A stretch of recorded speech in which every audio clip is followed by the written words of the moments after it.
ಸ್ನೇಹಿತರೆ ನಮಸ್ಕಾರ. ಮುಖ್ಯಮಂತ್ರಿ ಗದ್ದಿಗೇರಲು ಡಿ.ಕೆ. ಶಿವಕುಮಾರ್ ಜಾತಕ ಪಕ್ಷಿಯಂತೆ ಕಾಯ್ತಾ ಇದ್ದಾರೆ. ಹೇಗಾದ್ರೂ ಮಾಡಿ ಈ ಸಿದ್ದರಾಮಯ್ಯನವರನ್ನ ಕುರ್ಚಿಯಿಂದ ಕೆಳಗಿಳಿಸಬೇಕಂತ ಪಣ ತೊಟ್ಟಿದ್ದಾರೆ.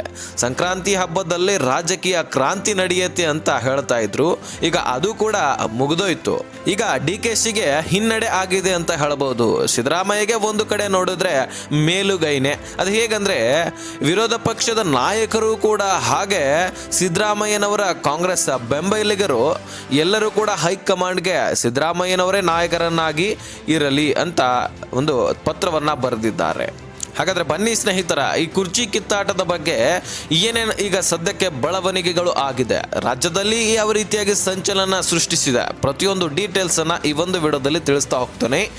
ರಾಜ್ಯದ CM ಕುರ್ಚಿಯೇ ಇರೋ ಬಗ್ಗೆ ಮಾಹಿತಿ ಇದೆ, ತೀರಾ ಇಂಪಾರ್ಟೆಂಟು. ಎಲ್ಲರೂ ಕೂಡ ಈ ಒಂದು ವಿಡಿಯೋನ ಆದಷ್ಟು ಕೊನೆವರೆಗೂ ವಾಚ್ ಮಾಡಿ.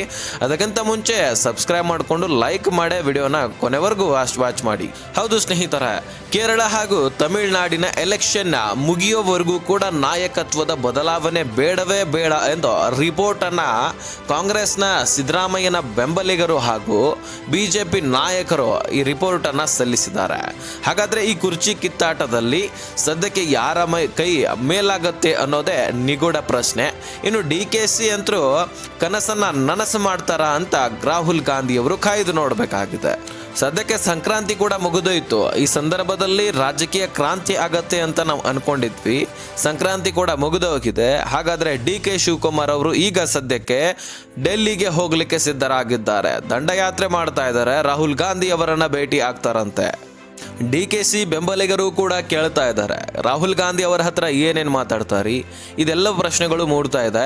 ಈ ಮುಖ್ಯವಾಗಿ ಕುರ್ಚಿಯ ಕದನದಲ್ಲಿ ಕುರ್ಚಿಯ ಬಗ್ಗೆನೇ ಮಾತನಾಡ್ತಕ್ಕಂಥದ್ದು. ಇದಕ್ಕಾಗಿನೇ ದಂಡಯಾತ್ರೆ ಡೆಲ್ಲಿವರೆಗೂ ಕೂಡ ಹೋಗ್ತಾ ಇದೆ. ಈ ಬಾರಿ ಆದರೂ ರಾಹುಲ್ ಗಾಂಧಿ ಅವರು ಒಪ್ಕೊಳ್ತಾರ, ಏನು ಹೈಕಮಾಂಡ್ನಿಂದ ಆರ್ಡರ್ ಆಗುತ್ತೆ. ಹಿಂದಿನ ಬಾರಿ ನೋಡಿದಾಗ ಖರ್ಗೆ ಅವರು ಇದರ ಬಗ್ಗೆ ನೋಡ್ಕೊಳ್ತಾರೆ ಅಂತ ಸೋನಿಯಾ ಗಾಂಧಿ ಅವರು ಖರ್ಗೆ ಅವರ ಮೇಲೆ ಹಾಕಿದ್ರು. ಆ ಸಂದರ್ಭದಲ್ಲಿ ಒಂದಿಷ್ಟು ಈ ಸಂಶಯಗಳು ಉಂಟಾದ್ವು. ಏನಾದರೂ CM ಅವರು ಖರ್ಗೆ ಅವರ ಕುರ್ಚಿಗೆ ಕೈ ಹಾಕಿದ್ರ ಅಂತಕ್ಕಂತಹ ಅನುಮಾನಗಳು ಕೂಡ ಉಂಟಾದ್ವು. ಅಂದರೆ ಸಿದ್ದರಾಮಯ್ಯನವರು ನಾನು ಕುರ್ಚಿ ಬಿಡ್ತೀನಿ, ಆದರೆ ನನಗೆ ಖರ್ಗೆ ಅವರ ಕುರ್ಚಿ ಬೇಕು ಅಂತ ಕೇಳಿದ್ರೆ ಕೇಳಬಹುದು. ಯಾಕಂದರೆ ಖರ್ಗೆ ಅವರ ಹಿನ್ನಡೆ ಕೂಡ ಈಗ ಸಾಕಷ್ಟು ಕಡೆ ಕಾಣಿಸ್ತಾ ಇದೆ. ಸೊ ಮೊನ್ನೆ ತಾನೇ ಈಗ ಖರ್ಗೆ ಅವರ ಮೇಲೆ ಸೋನಿಯಾ ಗಾಂಧಿ ಅವರೇ ನೋಡ್ಕೊಳ್ತಾರೆ. ಈಗ ಅವರ ರಾಜ್ಯದಲ್ಲಿನೇ ಈಗ ಕುರ್ಚಿ ಕದನ ಆಗ್ತಾ ಇದೆ. ಹಾಗಾಗಿ ಅವರು ಅದ್ರ ಬಗ್ಗೆ ಏನು ಮಾಡ್ತಾರೆ ಅನ್ನೋದನ್ನು ನಾವು ಕೂಡ ಕಾಯ್ದು ನೋಡ್ತೀವಿ ಅಂತ ಹೇಳಿದರು. ಹಾಗಾಗಿ ಈಗ ಸದ್ಯಕ್ಕೆ CM ಬದಲಾವಣೆ ಅಂತೂ ಆಗಿರಲಿಲ್ಲ.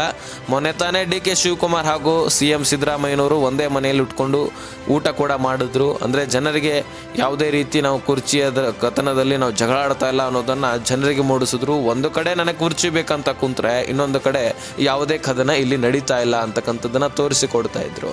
ಆದರೆ ಮಧ್ಯದಲ್ಲಿ ಈ ರೀತಿ ಒಳ ಹೇಳ್ತಾನೆ ಇರುತ್ತೆ. ಸದ್ಯಕ್ಕೆ ಸ್ನೇಹಿತರ ಡಿ.ಕೆ. ಶಿವಕುಮಾರ್ ಅವರ ಹಿನ್ನಡೆ ಅಂತಾನೆ ಹೇಳ್ಬೋದು.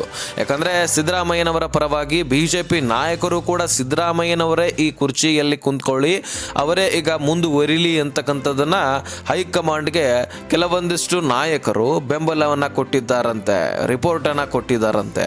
ಸೊ ಒಂದು ರಾಜ್ಯದ CM ಅಂದ ಬಳಿಕ ಅವರಂತರೂ ಹಾಗೆ ಸುಮ್ಮನೆ ಬಿಟ್ಕೊಡೋದಿಲ್ಲ ಕುರ್ಚಿಯನ್ನು. ಏನಾದರೂ ಒಂದು ಪ್ರಶ್ನೆ ಮಾಡೇ ಮಾಡ್ತಾರೆ. ಅದರಲ್ಲಿ ಈಗ ಮಲ್ಲಿಕಾರ್ಜುನ ಖರ್ಗೆ ಅವರ ಕುರ್ಚಿ ಬೇಡೋದ್ರು ಏನು ಆಶ್ಚರ್ಯ ಪಡುವಂತೇನಿಲ್ಲ. ಯಾಕಂದರೆ ಅವರು ಕೂಡ ಮಲ್ಲಿಕಾರ್ಜುನ ಖರ್ಗೆ ಅವರು ತಮ್ಮ ಕುರ್ಚಿಯನ್ನು ಬಿಟ್ಟು ಹೋದಾಗ ಆ ಕುರ್ಚಿಯನ್ನೇ ಬೇಡಿದಲ್ವಾ ಹೈಕಮಾಂಡ್ಗೆ. ಸೊ ಈ ರೀತಿ ರಾಜಕೀಯದಲ್ಲಿ ಬೆಳವಣಿಗೆ ಆಗ್ತಾನೆ ಇರುತ್ತೆ. ಸದ್ಯಕ್ಕೆ ಸ್ನೇಹಿತರೆ ಡಿ.ಕೆ. ಶಿವಕುಮಾರ್ ಅವರು ಈ ಕುರ್ಚಿಯನ್ನು ಏರಬೇಕಂದ್ರೆ ಇನ್ನು ಎಷ್ಟು ದಿನಗಳ ಕಾಲ ಹೋಗುತ್ತೋ ಗೊತ್ತಿಲ್ಲ. ಸ್ವತಃ CM ಅವರೇ ಬಿಟ್ಟು ಕೊಡಬೇಕಾಗತ್ತೆ ಅಥವಾ ಹೈಕಮಾಂಡ್ ಇದಕ್ಕೆ ಏನಾದರೂ ಪರಿಹಾರ ಕೊಡುತ್ತಾ. ಪರಿಹಾರ ಕೊಟ್ಟರೆ CM ಅವರನ್ನು ಅಂದರೆ ಸಿದ್ದರಾಮಯ್ಯನವರನ್ನ ತೆಗೆದಾಕ್ಲಿಕ್ಕೂ ಕೂಡ ಬರೋದಿಲ್ಲ ನೇರವಾಗಿ.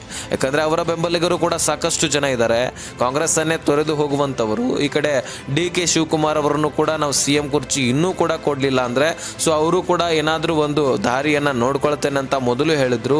ಈಗೇನಾದರೂ ಅಂತಹದ್ದನ್ನು ಕಾಂಗ್ರೆಸ್ ಬಿಟ್ಟು ಹೊರಗಡೆ ಬಂದಿದ್ದೆ ಆದರೆ ಖಂಡಿತವಾಗ್ಲೂ ಕಾಂಗ್ರೆಸ್ಗೆ ಹೊಡೆತ ಬೀಳುತ್ತೆ. ಇದರಲ್ಲಿ ಯಾರೋ ಒಬ್ಬರಾದರೂ ಬಿಟ್ಟು ಹೋದರೂ ಸಹಿತ ಹೊಡೆತ ಬೀಳೋದಂತೂ ಗ್ಯಾರಂಟಿ.